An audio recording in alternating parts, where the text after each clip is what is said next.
রাজধানীর মোহাম্মদপুর এলাকায় বছিলা ব্রিজ হতে মোহাম্মদপুরে ঢুকতে ৩ রাস্তার মোড়ের দিকে আসতেই একদম মুখেই এমন খানাখন্দ সড়ক, বৃষ্টি হলে প্রচুর পানি জমে যায়, দেখার থাকে না কেউ। চরম ভোগান্তি এবং দুর্ভোগে পড়েন এই অঞ্চলের বাসিন্দারা। দীর্ঘ যানজট লেগেই থাকে সড়কে এবং প্রতি মুহূর্তে তারা যে ভোগান্তি তাদের সৃষ্টি হয়, রিক্সা ভেঙে যায়, সিএনজি বন্ধ হয়ে যায়, গাড়ি উল্টে যায়, এমন ঘটনা এখানে ঘটে। আসলে এই ভোগান্তি উত্তর সিটি কর্পোরেশনের মধ্যে পড়েছে এই সড়কটি, কিন্তু আসলে মাসের পর মাস এমন বেহাল দশা থাকলেও দেখভাল করার দায়িত্ব যেন নেই কারো। দেখতেই পাচ্ছেন যে ধীর গতিতে এবং কয়েক কিলোমিটারের দীর্ঘ যানজট লেগে আছে এই খানাখন্দের কারণে। আপনাদেরকে আমরা দেখানোর চেষ্টা করছি এই জায়গাটি। বৃষ্টি হলে প্রচণ্ড পানি জমে যায়।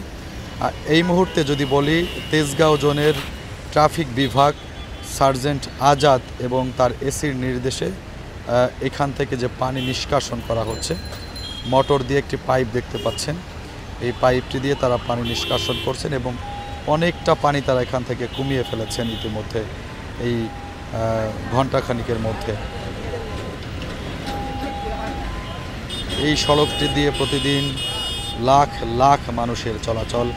দেখতেই পাচ্ছেন যে কি পরিমাণে গাড়ি এখান দিয়ে চলছে প্রতিনিয়ত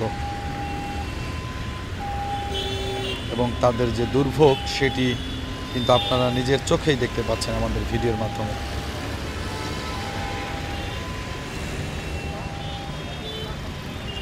এতটুকু জায়গা যদি সংস্কার করে দেয় তাহলে কিন্তু এই লাখ লাখ মানুষের ভোগান্তি থাকে না, অথচ এই কর্তৃপক্ষ তাদের হয়তো কেউ এটি দেখেনি বা তাদের চোখেই পড়েনি মানুষের এই ভোগান্তি। দেখতে পাচ্ছেন দুটি গাড়ি ইতিমধ্যে আটকে গিয়েছে, ট্রাফিক সদস্য টেনে উদ্ধার করলেন।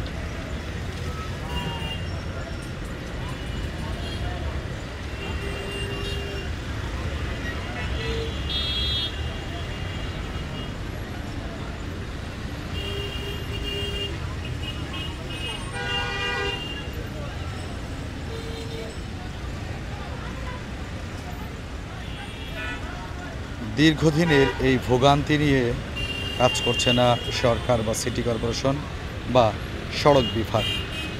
পানি নিষ্কাশনের যে পাইপ সেটিও এখানে পড়ে আছে, দেখতেই পাচ্ছেন।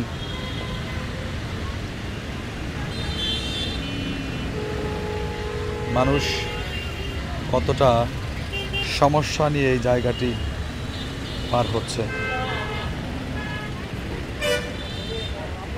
এটি হচ্ছে পানি নিষ্কাশনের পাইপ।